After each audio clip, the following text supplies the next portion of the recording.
I've just been reading a book of classic poems. Tennyson, Wordsworth, Keats, Byron, Shelley, and among others, Oscar Wilde. And one of Oscar Wilde's early poems caught my attention. In fact, so much so that I've been learning it. It's called Hellas, a reference to ancient Greece. I'll recite it for you.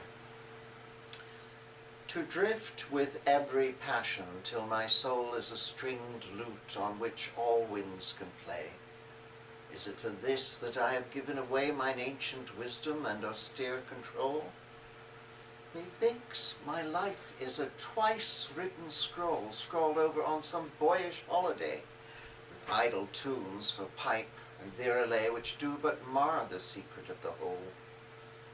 Surely there was a time I might have trod the sunlit heights, and from life's dissonance struck one clear chord to reach the ears of God. Is that time dead?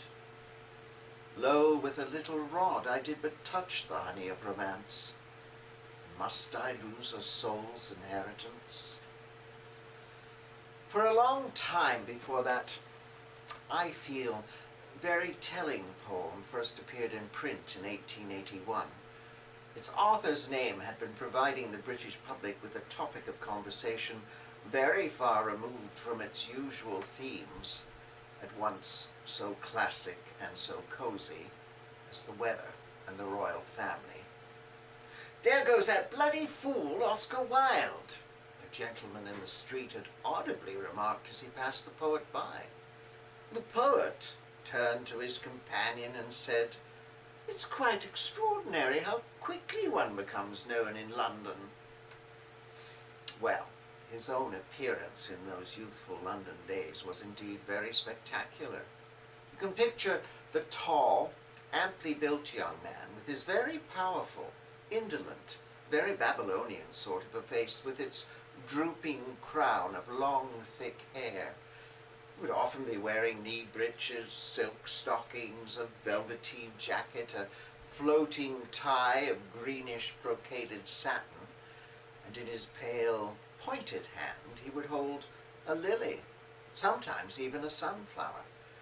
Well, he was bound to attract attention, bound to be talked about, and that, I must say, gave him exquisite pleasure. It's precisely what he wanted, to be talked about everywhere in the world. Everywhere. Well, Dublin too would have talked about him. His own native Dublin had indeed already talked about him, he'd seen to that.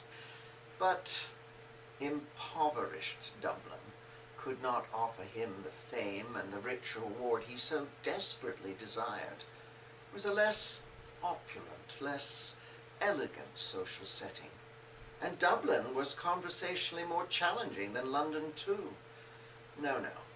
England was clearly where he was meant to go, and to England he went in 1874, the age of 20, to study at Oxford. When he emerged from Oxford 4 years later, encrusted with honours, proceeded almost immediately to London, where he found plenty of time to amuse himself and others prodigiously. Well, and to lecture on art, to be invited to nearly all the great London houses, frequently more than once. And he wrote a quantity of verse there too. And it was in London that he fell in love, desperately in love, with the very beautiful, the glorious, the notorious Lily Langtry. A successful actress, thanks in some part to his tutelage, a socialite, and in her lifetime, mistress to more than one royal prince. But it was not to be. Let's just say she dumped him for greener pastures. And he wrote 2 poems to her, and one of them ends with these lines. Well, if my heart must break for your sake, dear love, it will break in music, I know. Poets' hearts break so.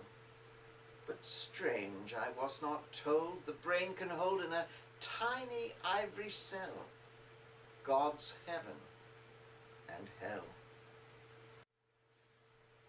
Were those lines prophetic? I've often wondered. Did he run headlong into sorrow? A little while later, in 1882, some New York producers were about to take a new Gilbert and Sullivan production on tour across the United States, and they were more than a little bit concerned that the American public might not appreciate the humor or understand the references contained in it. So they invited Oscar Wilde, who was only 28 years of age at the time, to come to America and lecture everywhere on art and aesthetics. And he went to America most cheerfully. Now, having told some U.S. customs official upon his arrival in New York that he had nothing to declare, well, except my genius. Yes, he said that pretty modest thing. He proceeded to give the American public everything he felt they expected of him, and a good deal more too. Now here is his impression of the remote part of Colorado in the early 1880s. At my lecture in Denver, I received a message to say that if I went on to Leadville, as I proposed to do, some of the harsher spirits in that remote mountain town were certain to shoot me, or my travelling manager. Well, I wrote immediately and said that nothing they could possibly do to my travelling manager would intimidate me, and so I went. And at my lecture the first evening, the audience was composed chiefly of miners, silver miners in huge hats and scarlet shirts and high-topped boots that reminded me of 17th century cavaliers. In fact, they were the only really well-dressed men I'd seen since arriving in America. And there they sat, row upon row of them, enormous, powerfully built fellows, silent as the grave, their eyes watchful, their brawny arms folded across their muscular chests, a loaded revolver on each swelling thigh. And so I lectured these delightful fellows on the early Florentine school of painting. And they slept. They slept so peacefully as if no crime had ever tainted the ravines of their remote mountain home. Well, and then I described to them the paintings of Botticelli. And the name sounded to them all like the name of some newly invented American drink. Anyway, it roused them from their dream. And so then I read to them some excerpts from the autobiography of the great Florentine genius and adventurer, Benvenuto Cellini. And this delighted them all so much that they demanded of me as one man, "Why the hell didn't you bring him with you?" Well, I explained. I had to explain, really, that Benvenuto Cellini had been dead for quite some time, which elicited from them the immediate question, "Who shot him?" Well, when I finished my lecture that evening, they had invited me to supper, and as I had accepted, I had to go down the mine shaft in some rickety bucket, which made it utterly impossible even for me to be graceful. At the bottom of the mine, we sat down to supper, and the first course was whiskey, and the second course was whiskey, and the third course whiskey. Well, the delight of those very fellows on discovering that art and appetite can go hand in hand was boundless.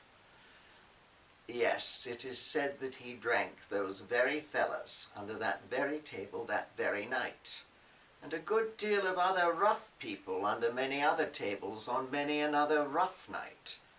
In fact, he had a marvelous time all over the United States. And when he returned to London that same year, 1882, he fell in love all over again. This time he married her in 1884. Constance Mary Lloyd was a very gentle, very beautiful young Irish-born woman something of a poet and writer herself, and it is said that they were mutually and passionately in love, and for the time being rapturously happy. It was during this same period that Oscar Wilde was making his debut in the art of the dramatist. Sorry to tell you that his first two plays were what we would call today flops. Yes, flops. But he very quickly presented the world with a resounding success, a comedy by the name of Lady Windermere's Fan. It was this wonderful play that first set the seal of a really wide popularity in his already considerable literary reputation. In fact, he was already considered by his contemporaries to be the very quintessence of everything that was most ultra-modern in life and letters. To my mind, the true modern, the essential modern, who is a man of genius, not only echoes the age in which he lives, he invents it. I'm perfectly serious. Oscar Wilde, I suggest, was largely responsible for the invention of that period that is now known in England as the naughty 90s. In America, I believe it's called the gay 90s, the 1890s. Well, for the first part of that remarkable age, he strutted. For the second part, sadly, he staggered. Now, during the strutting stage of his life, he was the dandy of dress, manners, speech, of wit, of intellectual ideas. And it was during this same period that he invented that curious dyed flower that's forever associated with his name, the green carnation. Now, the flower in a gentleman's lapel buttonhole in the late Victorian period was as important to his social status on any social occasion as were the jewels around a lady's neck to hers. And one of his plays, An Ideal Husband, contains a short scene that addresses the buttonhole flower, known simply as the buttonhole. Phipps, the valet, is explaining to a rather disgruntled Lord Goring why the flower for this particular social occasion is not up to snuff. Lord Goring says, "Don't think I like this buttonhole very much at all. Makes me look so terribly old, I think. I think for the future a more trivial buttonhole, especially for a Thursday evening. I will speak to the florist, my lord. She's had a loss in her family lately which may account for the lack of triviality your lordship complains of." Curious thing about the lower classes in England. They're always losing their relatives. Yes, my lord, they are extremely fortunate in that respect. Well, with the increase in his success as a playwright, and indeed as a social figure about London, a curious new note could be observed in the personality of Oscar Wilde. One might say, well, in fact, rather fancifully, if you will, that the splendid, joyful pagan noonday of the lily or the sunflower was making way for the rather more subdued but elaborate afternoon of the green carnation. The green carnation was almost a symbol of the age. It represented, I feel, a mood rather than a movement in art and letters, a mood that was at once voluptuous, bizarre, deeply coloured, languorous, amoral, if you will, witty, and deliberately artificial. Now, some people loved it all as an open revolt against Victorian prudery, but other people found in the green carnation something faintly sinister. Now, whether one approved of it or not, nobody for a moment denied who was the high priest of the cult of the green carnation. And one of his poems, written a little bit before the time in which he invented what he called this magnificent flower, shows the age's many caprices in a strange and macabre light. We caught the tread of dancing feet and loitered down the moonlit street and stopped beneath the harlot's house. Inside, above the din and fray, we heard the loud musicians play the Treuslieber's Herz of Strauss. Like strange mechanical grotesques, making fantastic arabesques, the shadows race across the blind. We watched the ghostly dancers spin to sound of horn and violin, like black leaves wheeling in the wind. Then turning to my love, I said, "The dead are dancing with the dead. The dust is whirling with the dust." But she heard the violin and left my side and entered in. Love passed into the house of lust.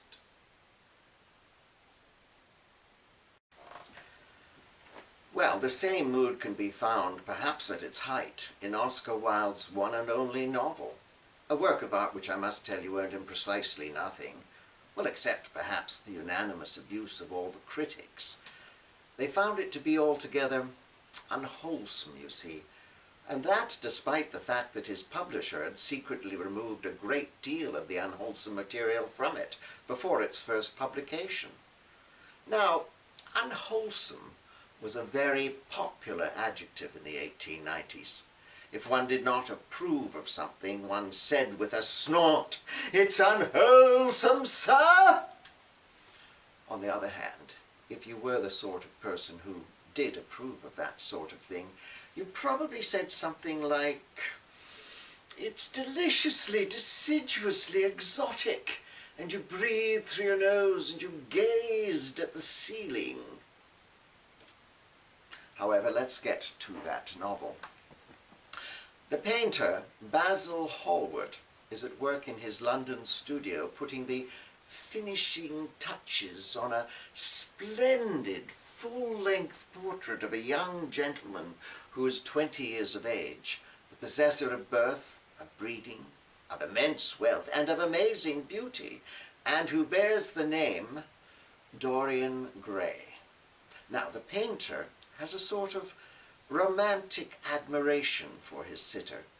Very much against his own better judgment, he introduces him one lovely summer afternoon to an old Oxford friend of his, a devil about town by the name of Lord Henry Wotton. Now, Lord Wotton is simply Mephistopheles in Faust, and as soon as he sets his eyes on the beautiful young man, he begins to pour into his ears his own philosophy of life, which is simply that youth, beauty, and pleasure, however fleeting, are the only things in the world worth a damn, and to get the fullest out of them one must drain every cup of life to the very dregs. Now Dorian, timidly but unhesitatingly apparently, becomes an immediate convert to this hedonistic viewpoint.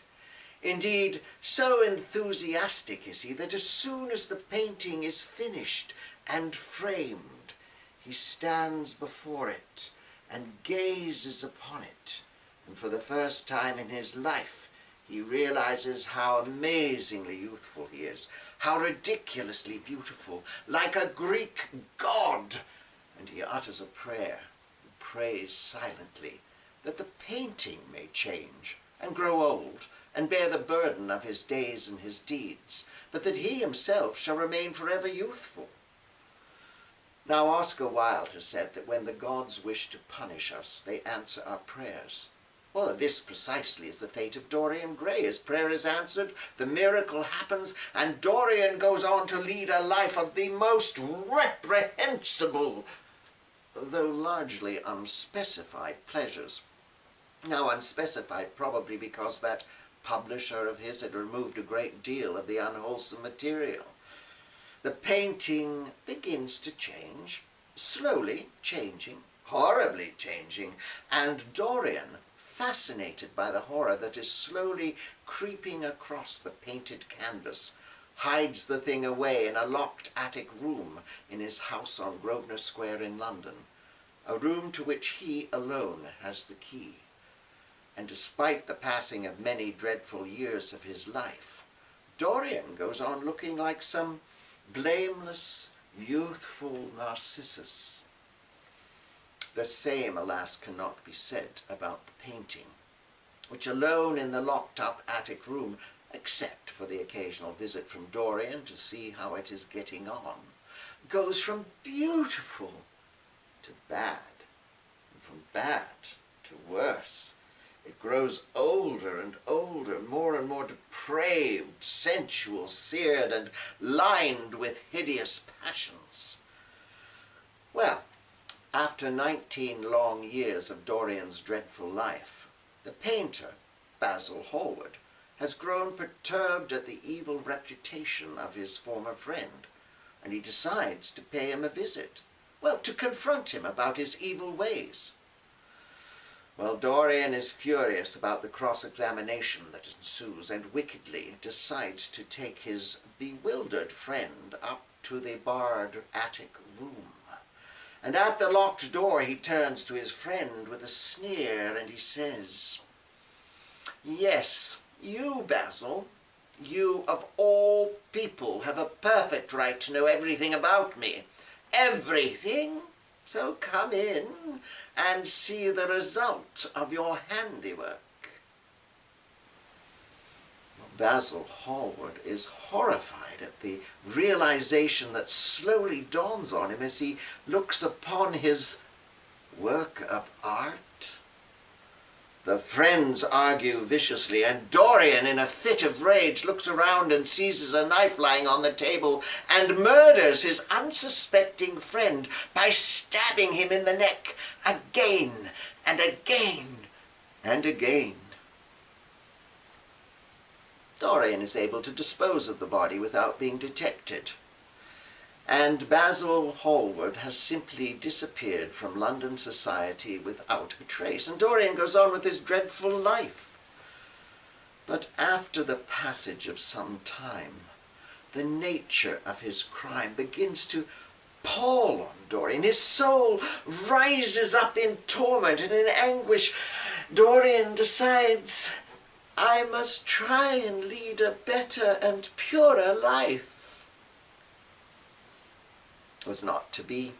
He could not change. And this came to light one evening when Dorian decides to pay the painting a visit to see if perhaps it's started to change a little bit for the better, now that he's at least expressed an intention to lead a better life. Well, Dorian picks up a lantern that is on the table beside him in the salon where he's been sitting and climbs the long staircase to the locked room.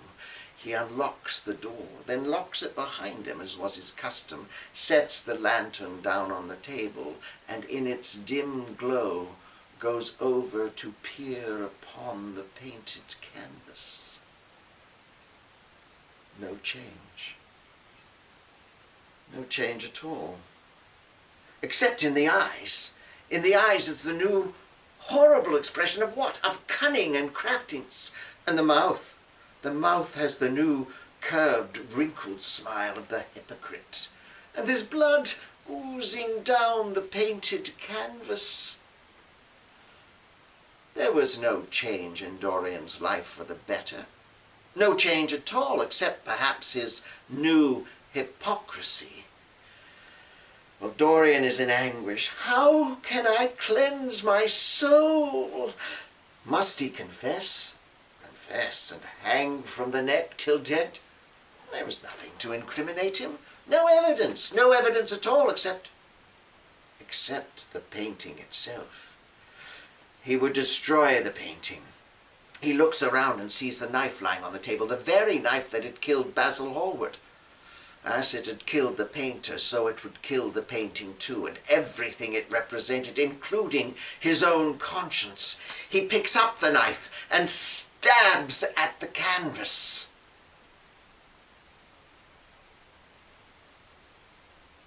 A great scream is heard echoing through the household, and the terrified servants are woken from their deep slumber, and by the time they make their way into the locked attic room, the very first thing they see is a splendid, full-length portrait of their young master, as they had seen him that very afternoon, in all his golden youth, beauty, and pride. But there on the floor lay a dead man with a knife in his heart, and he was very old and withered and wrinkled and loathsome of visage. About a year after Oscar Wilde had written Dorian Gray, he met Dorian Gray in 1891. There was the young man he had been writing about. It was his neighbour, Lord Alfred Douglas, the second son of the 9th Marquis of Queensberry, and known to his aristocratic family and friends as Bosey. Now Bosey was 20 years of age and bore a striking resemblance in a dozen ways to the subject of Oscar Wilde's novel. He had a reputation for being spoiled, reckless, insolent, and extravagant. He spent money on young men and gambling, and he expected Oscar Wilde to contribute to and participate in his tastes too. Now, this was by no means the first time that Oscar Wilde had become infatuated with a younger man or explored this aspect of his sexuality, but he had struggled with this cloaked part of himself for such a very long time, the part that threatened to mar the secret of the whole and to cause him to lose his soul's inheritance, that he had managed to keep it relatively secret and somewhat subdued, at least until now. Now, despite the fact that there were certain similarities between Bosey and Dorian Gray, I should tell you there were certain differences too. Dorian, for example, never did anything with his dreadful and sinister life, except be Dorian Gray. But Bosey was a poet and is thought to have been a considerable poet too. Now, oddly enough, I think sadly enough, but certainly significantly enough, Oscar Wilde ceased almost altogether to write poetry as soon as this famous and fatal friendship with this young man had begun. His attention now was on the stage, and I think for the first time since his birth, on life itself, that tiger life, as he used to call it in later years. And like life itself, the stage meant to Oscar Wilde, of course, the spirit of beauty, the spirit of laughter, the spirit of comedy. And so it was that on the 14th of February 1895, Oscar Wilde would have a very significant opening night. And it was significant for two very different reasons. The opening night in question was the opening of that new comedy of his about which he felt so incredibly secure. The opening of The Importance of Being Earnest at the St. James Theatre in London. Indeed, so secure was he about this new comedy of his that when he was asked at one of his rehearsals by some newspaper man, "Mr. Wilde, sir, is this new play of yours going to be a success?" He replied, "But it already is. The most enormous success." "Oh, but I see your point. Will the audience be a success?" The importance of being Oscar had by this time come to mean the importance of not being earnest. Now, I suppose some of you at least know bits and pieces of that indescribably complicated plot. But if you don't, I just want you to know that in it there is a certain very charming, very cultivated, rather solemn, rather earnest young gentleman. In fact, his name is Mr. Ernest Worthing. Well, he's in love with the Honourable Gwendolen Fairfax, the only daughter of Lord and Lady Bracknell. And on this particular occasion, which I am about to describe for you, he is about to offer to her honourable marriage. However, he's caught red-handed, let's say, by Gwendolen's mother, and on seeing the young gentleman on his knees at her daughter's feet, Lady Bracknell says to him, Rise, sir, from your semi-recumbent posture. I have a few questions to put to you, Mr. Worthing. And while I am making my inquiries, you, Gwendolen, shall wait for me in the carriage below. The carriage, Gwendolen? Gwendolen, the carriage! You may take a seat, Mr. Worthing. Well, thank you, Lady Bracknell. I prefer to stand. I am bound to tell you, Mr. Worthing, that your name does not appear on my list of eligible young men, although I have the same list as the dear Duchess of Bolton. We work together, in fact. However, I am perfectly willing to enter your name should your answers to my questions be what a really affectionate mother requires. Do you smoke? Well, yes, Lady Bracknell, I admit I do smoke. I am glad to hear it. A man should always have some occupation or another. There are far too many idle men in London as it is. What is your age? 29. A very good age to be married at.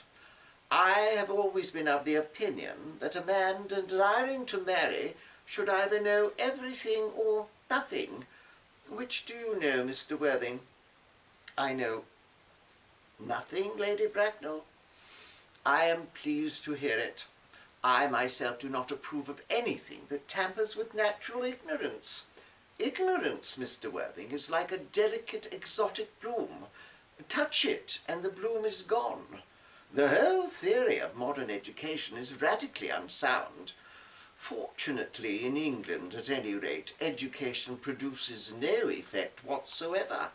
If it did, it should prove a serious danger to the upper classes, and very probably lead to acts of violence in Grosvenor Square. What is your income? Between 7,000 and 8,000 a year. In land or investments? In investments, chiefly. That is satisfactory. What with the duties expected of one during one's lifetime and the duties extracted from one after one's death, land has ceased to be either a profit or a pleasure. Well, it gives one position, but prevents one from keeping it up. That is all that can be said about land. Well, I do own a country house with some land, of course, attached to it. A country house. How many bedrooms? Well, we can get to that matter later on. You do own a townhouse too, I hope. A girl with a nature as simple and sweet and innocent as Gwendolen can hardly be expected to reside in the country. Well, I own a house on Belgrave Square. Belgrave Square? What number on Belgrave Square? 149. Ah, the unfashionable side. Well, that could be easily altered. Do you mean the fashion or the side? Both, if necessary, I presume. What are your politics? My politics? I don't really have any. I'm a liberal unionist. Ah, they count as Tories. They dine with us. Well, so far I am quite satisfied. Now to some minor matters. Are your parents living? I'm sorry to say, Lady Bracknell, I have lost both my parents. To lose one parent might be regarded as a misfortune. To lose both seems to me like carelessness. Who was your father? He was evidently a man of some wealth. Was he born in what the radical papers call the purple of commerce, or did he rise from the ranks of the aristocracy? I'm afraid I don't really know, Lady Bracknell. You see, I said I had lost my parents, but it would be nearer the truth to say my parents had lost me. You see, I don't really know who I am by birth. I was found. Found? The late Mr. Thomas Cardew, an elderly gentleman of a very kindly, very charitable disposition, found me and gave me the name of Worthing, because he had a first-class ticket for Worthing in his pocket at the time. Worthing, Lady Bracknell, is a place in Sussex. It's a seaside resort. And where did this charitable gentleman with this first-class ticket for the seaside resort find you? In a handbag. A handbag? Yes, I was in a handbag. A very large black leather handbag with handles to it. An ordinary handbag, in fact. And in what locality did this Mr. James, or this Mr. Thomas Cardew, come across this ordinary handbag? In Victoria Station, the Brighton line. The line is immaterial. I must tell you, Mr. Worthing, that I am somewhat bewildered by what you have just told me. To be born or bred, at any rate, in a handbag, whether or not it has handles to it, seems to me to show contempt for the ordinary decencies of family life, reminding me of the worst excesses of the French Revolution. And I suppose you know what that unfortunate movement led to. As for the locality in which this ordinary handbag was found, well, you can hardly expect that I, or Lord Bracknell, would allow our only daughter, a girl brought up with the utmost care, to marry into a cloakroom and form an alliance with a parcel. Good day, Mr. Well, the first night of The Importance of Being Earnest, the last first night, as his dear friend and the wonderful novelist Mrs. Ava Levinson had called it, was a triumphant success. Oscar Wilde was at the zenith of his career. Aesthete, poet, wit, sage, critic, prophet, teacher, student, novelist, dramatist, and seemingly happy husband and father of 2 fine sons. Life at that moment for Oscar Wilde was radiant, or so it appeared to be. Life was everything he had desired it to be, both exquisite and absurd. Life was indeed that twice-written scroll scrawled over on some boyish holiday, and the air at the St. James Theatre, that historic last first night, was radiant too, rippling with laughter, warm, scented. But outside the theatre, the London February night air was very dark and very cold. And outside the theatre too, the Marquis of Queensberry, that vile, wife-beating bully, loathed by his son Bosey, had been protesting vainly and violently against the intimate relationship of his son with the famous dramatist. Now, the theatre managers had managed to keep him from entering into the theatre that night, and with the aid of the police had sent him home again. But, having failed at the theatre, a few days later the Marquis, the screaming Scarlet Marquis, as Wilde used to call him, left an open card in the hands of the porter at the Albemarle Club, where both he himself and Oscar Wilde were members. And on this open card, his lordship had scribbled vicious words, libellous in character. For Oscar Wilde, posing sodomite. Ironically, you see, he had misspelled the central word, sodomite.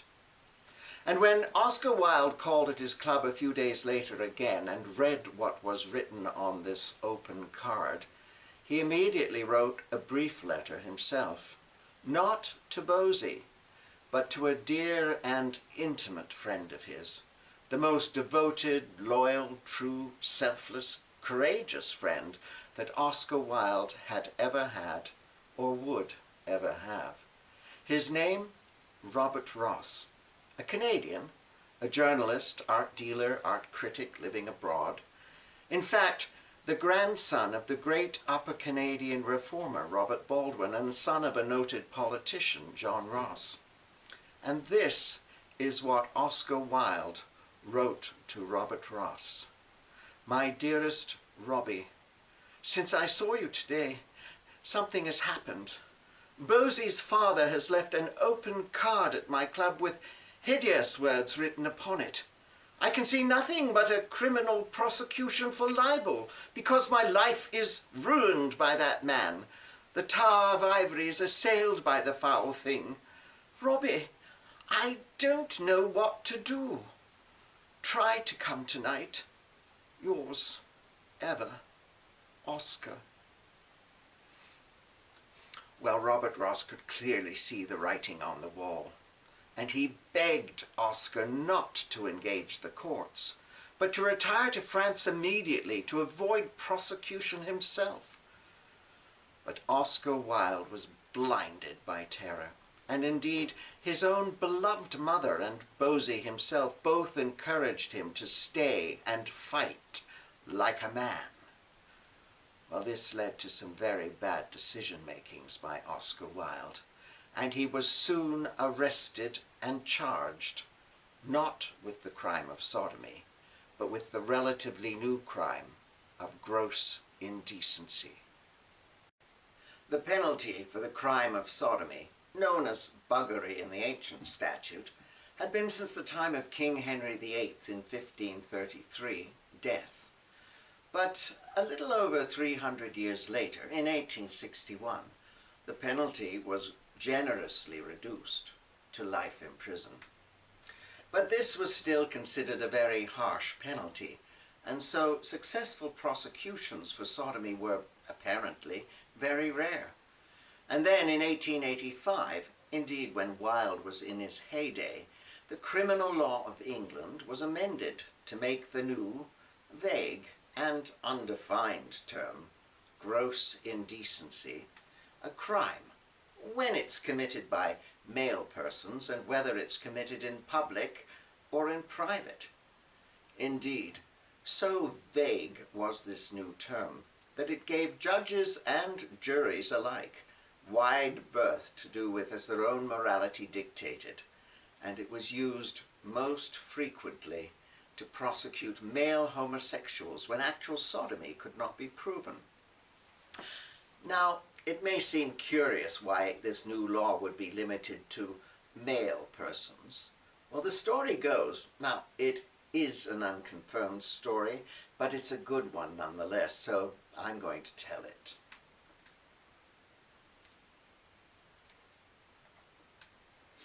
Your Majesty, the Honourable Prime Minister. Good day, Mr. Gladstone. What do you have for us today? Your Majesty, you may remember that you have been made aware of a piece of legislation that has had a rather rocky ride of it through both Houses of Parliament, I'm afraid, and this legislation deals with a matter that is rather indelicate and unpleasant and may give your Majesty some pause for Mr. Prime Minister. We may appear to your eyes to be a mere woman, and therefore a member of the fairer sex, requiring protection from all manner of things. However, we will remind you, we are the Queen of England, and of her territories and dominions of our glorious empire, and we have, during our long reign, been exposed to many indelicate and unpleasant matters. Now, I see you have some papers there for me. Will you please pass them to me?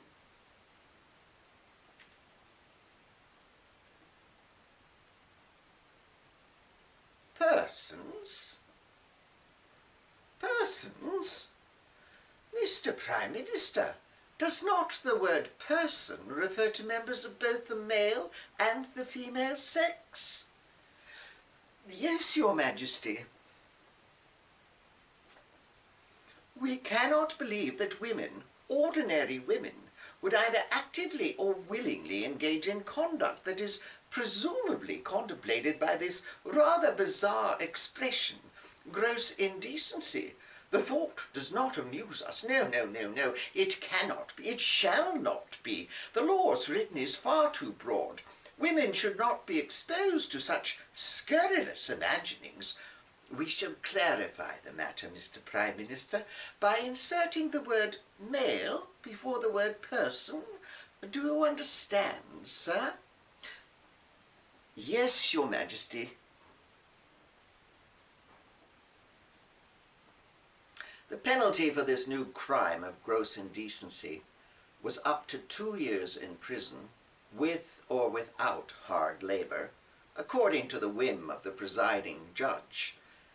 Now, Oscar Wilde's real crime in the eyes of the English establishment was not so much his private and personal life as it was his very public, very witty literary critique of the outdated social norms and the moral hypocrisy of the upper classes.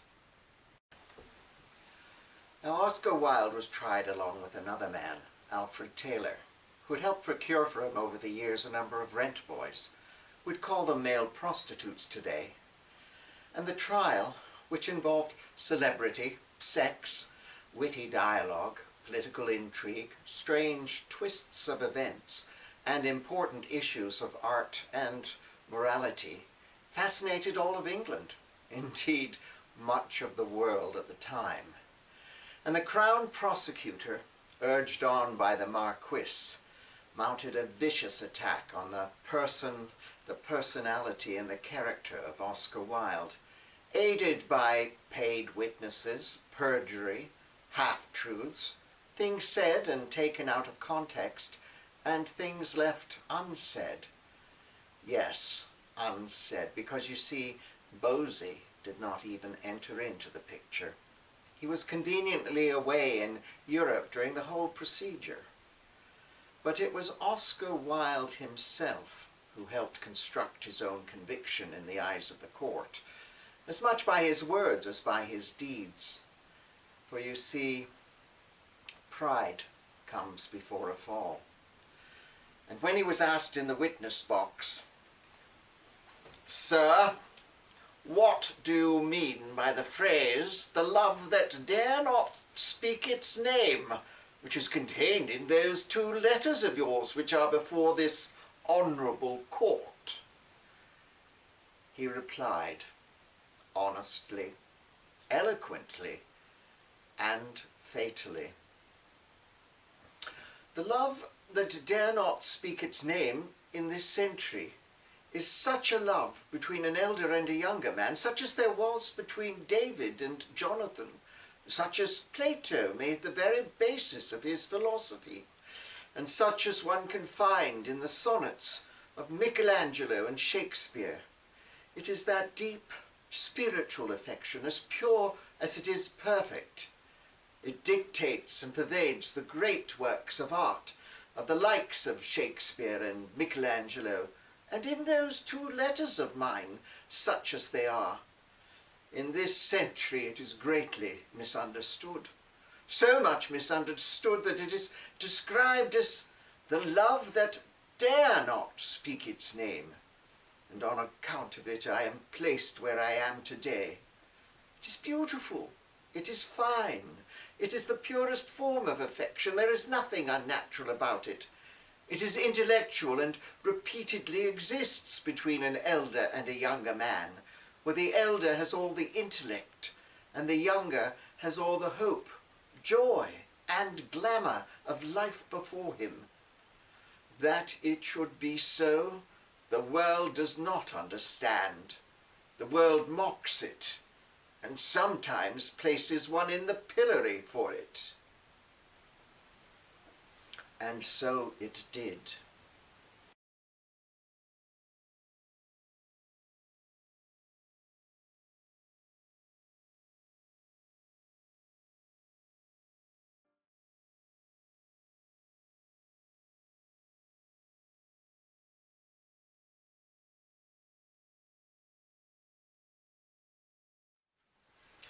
Oscar Wilde and Alfred Taylor, the crime of which you have been convicted is so bad that one must put stern restraint upon oneself to prevent oneself from describing in language I would rather not use the sentiments that must rise up in the breast of every man of honour who has heard the details of these 2 terrible trials. There is no use in my addressing you. People who can do such things as this must be dead to all sense of shame, and one cannot hope to produce any effect upon them. This is the worst case that I have ever tried. that you, Wilde, have been the centre of a circle of the most extensive corruption, of the most hideous kind among young men, there can be no doubt.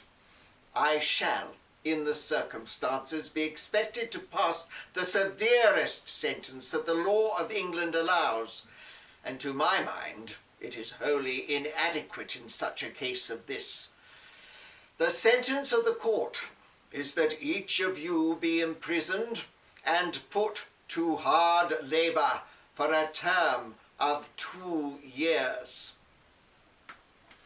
There was silence in the court, and then the odd cry of shame, shame, shame, shame. And Oscar Wilde cried out, "And may I say nothing, my lord?" In reply, Lord Justice Wills flapped an impatient hand at the warders, who hurried the 2 prisoners, the poet and the pimp, out of sight and out of mind. And outside the Old Bailey courthouse, on the paving stones of Fleet Street, citizens of all stripes danced in jubilation. No doubt some of them were paid hooligans in the pocket of Queensberry. Regardless, the age of the green carnation was dead. And they made a mockery of him too, leading him out to the paddy wagon surrounded by hooting crowds, in cuffs and leg shackles, attired not in the resplendent clothes of even a few moments before, but in drab, ill-fitting prison garb, his long locks freshly cropped. And they made him stand thus on an open platform in the drizzling rain at the station for a very long half-hour, while waiting for the train to carry him off to Reading jail. And all the while the crowds gathered round, laughing, pointing, shouting foul things at him, and generally enjoying this martyrdom and humiliation. And every time the memory of that very long half-hour would come to Oscar Wilde thereafter, he would sob bitterly. And prison was a cold, dark, damp, cramped place, and the meals were dreadful, and the labour was indeed very hard, and Oscar Wilde's health would suffer terribly, and indeed never recover. And the untold mental and physical anguish he now had to endure was certain to find expression sooner or later, and it did, in a letter he wrote to Bosey, that forgetful friend, who never once visited him or even wrote to him during those 2 long, bitter years of imprisonment. Oscar Wilde was denied even the pleasure of mailing that letter while he was in jail, but as soon as he had written it, he has said that his bosom was cleansed of much perilous matter. That letter has become famous. It's known as De Profundis, Out of the Depths of Sorrow. It's a very long letter, written in beautiful, heart-wrenching prose, and filled with sadness, remorse, bitterness, contempt, and condemnation. I shall only give to you little bits of it.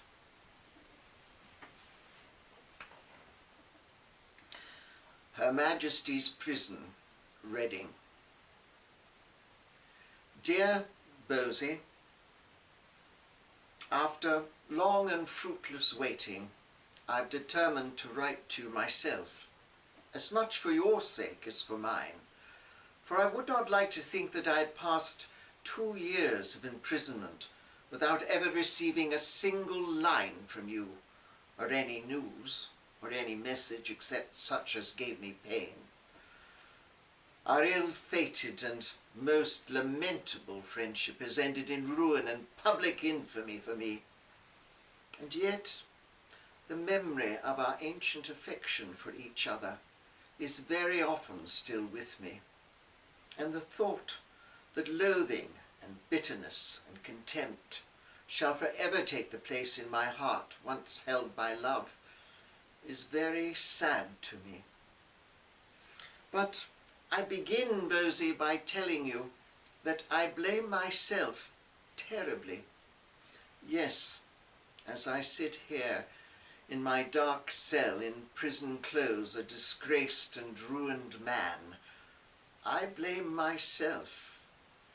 I blame myself for allowing an unintellectual friendship, a friendship whose primary purpose was not the creation and contemplation of beautiful things, to entirely dominate my life. From the very beginning, there was far too wide a gap between you and me. I'm not talking about the lamentable result of that friendship at present. I am merely thinking of its quality while it lasted. Frankly, it was intellectually degrading to me. You wore me out, you and your father. God, between you both, I lost my head. My judgment forsook me. Sheer terror took its place, and blindly I staggered as an ox to the shambles. And then he reminds Bosey of a letter he had written him some times before, praising him for a very inferior poem. And it was that letter that fell into the hands of blackmailers and was used by the Marquis in his defence at the libel trial, and then by the Crown prosecutor by the 2 criminal trials that ensued, and it formed a basis of the charge against him. And Wilde continues to Bosey, and the judge summed up on it with little learning and much morality. I go to prison for it at last, and that is the result of writing you a very charming letter. The memory of our friendship is the shadow that walks with me here. It seems, indeed, never, never to leave me. It wakes me up in the night and tells me the same story over and over again, till its wearisome iteration makes all sleep abandon me till dawn. And at dawn, it begins again. It follows me in the prison yard and makes me talk to myself as I tramp round and round. That I saw it all then as now, I need not tell you.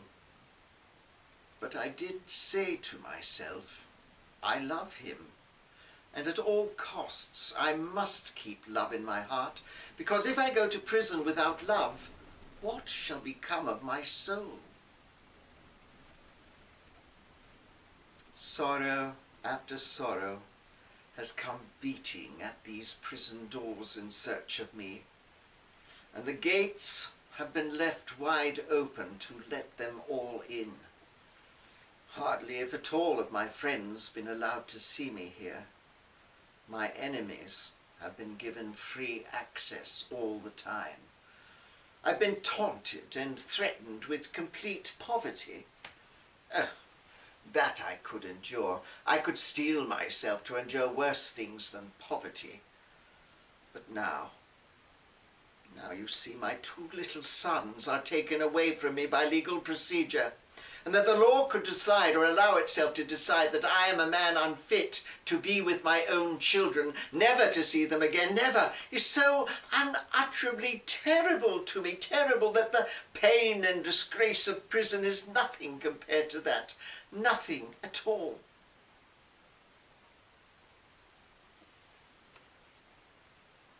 The real evil of prison is not that it might break one's heart. I've learned that means nothing at all, but that it might turn one's heart into stone. And the letter goes on at great length more about the tragedy of the relationship with Bosey, of the horror of the trials, and the terror of prison. But it concludes with some faint, desperate literary hope, pending his release from prison for life in the future. And it ends with these words: "As incomplete and imperfect as I am, yet from me you may still have much to gain. You came to me once long ago, do you remember, to learn from me the pleasure of life and the pleasure of art. Ah well, I may yet have been chosen to teach you something much more wonderful, the meaning of sorrow and its beauty. Your affectionate friend, Oscar Wilde." Sad. Yes, sad indeed. And yet there were moments, even in the darkest days of his prison life, when the old incurably blithe spirit of his humour came dancing and prancing forth yet again. One of his warders had a taste for reading. He was a kindly fellow, a Belfast man, I think. His name was Martin. And during one of his conversations one afternoon with his distinguished prisoner, Warder Martin said to him, "Excuse me, Mr. Wilde, sir, but on the subject of literature and poetry in general, sir, I'd like to know what you think about the novelist Charles Dickens, sir. What I mean to say, sir, is, would Mr. Dickens be considered one of the world's truly great writers, sir? Would he?" Charles Dickens? But of course he would. You see, he's dead. "Oh, I hadn't thought about that, sir. Yes, he's great and he's dead like William Shakespeare, sir. I see what you mean, sir. Now, excuse me for talking so much today, sir, but on the same subject, I'd like to know your opinion of the great novelist, Mr. John Strange Winter, sir. The novelist of the century, according to my Sunday paper last Sunday, sir. What I'd like to know, sir, is your opinion of the works of Mr. John Strange Winter, as one great writer talking about another great writer, sir." What is my opinion of the works of Mr. John Strange Winter? Well, dear Martin, dear friend, since you appear to be such a passionate admirer of that most popular novelist, I think it will fascinate you to learn that in reality, Mr. John Strange Winter is a lady. Oh yes, I assure you it's true, you didn't know. Yes, a lady. And I understand, a most charming and fascinating lady too. In fact, from everything I hear, I am quite convinced I would much rather spend my time talking to her than reading him. A lady? Well, you lives and you learns, that's all I could say, sir. God, you mean to tell me that Mr. John Strange Winter is a female, is he? What's this century coming to, sir? It's a good thing it's nearly over, if you asks me. Oscar Wilde was released from prison discreetly in the middle of the night on the 19th of May, 1897. And among the friends who gathered in a London house to welcome him was his old friend, Mrs. Ada Levinson, the only woman present, and indeed it was she who has left us the most vivid account of this reunion. She writes in part, "Well, we were all acutely embarrassed at the thought of seeing poor Oscar again, but as soon as he came into the room, he put us all at our ease immediately. He came in with all the grace and dignity of a king returning from exile. He came in talking, laughing, smoking a cigarette, his hair freshly waved, a flower in his buttonhole, and he talked on thus lightly for quite some time. And then he wrote a letter and sent it by cab to some Roman Catholic retreat, asking if he might retire there for 6 months. And while he waited for the reply, he lounged on the corner of the sofa in his usual dram-blam manner, telling one fantastic story after another. Presently, when the cabman returned with the reply, it was filled with bad news apparently. The Roman retreat replying that they could not possibly accept Oscar Wilde under their roof on what they termed the mere impulse of a passing moment. No, he must think about the matter very seriously indeed for at least 1 year. Well, when poor Oscar read what was in this letter, he broke down and sobbed bitterly. And I heard later that he left for France that very afternoon in the company of his most loyal friend, Robert Ross. And he never set foot in England, or indeed his own Ireland again. Yes, Oscar Wilde arrived in France later that same day, a broken man under an assumed name, Sebastian Melmoth, after Saint Sebastian, Melmoth the Wanderer, the titular character in a Gothic novel by his own great uncle. And after he had been in France a short while, the great French writer, André Gide, who had been an intimate friend of his for quite some time, paid him a visit in the remote fishing village of Berneval-sur-Mer on the Normandy coast, where Wilde had taken a small house. And Gide writes that he found the Irish poet in a subdued but happy frame of mind, enchanted with the simplicity and the austerity of the place, and filled with this strange determination to stay in it forever. Ah, yes, André, I know. I can never leave this place, this Berneval, and I don't want to. You see, Paris and London and places like that fill me with terror now. Prison has completely changed my imagination, though I was relying on it to do just that. I could never go back to my own way of living, as beautiful as it was. You see, I now know what pity is. Pity. I never understood it before, but it is a thing of such unutterable beauty that I thank God. Oh yes, André, quite literally, I thank God on my knees every night for having taught me the meaning of pity. Now, Oscar Wilde never pretended to have any great regard for consistency, which he had dubbed one of the world's 7 deadly virtues. But I do believe he sincerely meant what he had been telling Gide while he was saying it, for so long as it lasted. Unfortunately, it didn't last very long. I shall go mad, Robbie, if I have to stay in this wretched little hole 1 day longer. It's killing me, Robbie. Always a favourite phrase of his. Killing me with boredom. Oscar Wilde's righteous indignation with Bosey did not endure either. In fact, he went back to him that same year, in the fall of 1897, in Italy, where Bosey had a villa by the sea. And it was in that very house that Oscar Wilde completed that great poem of his that was to prove to be his last work of literature in the world. Yes, he had gone back to writing poetry now, you see. It was a very different sort of poetry, simple and imbued with that sense of pity he had told Gide he had learned in jail.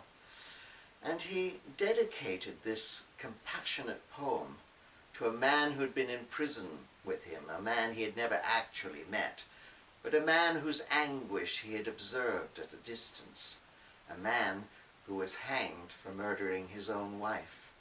And he called this poem the Ballad of Reading Gaol.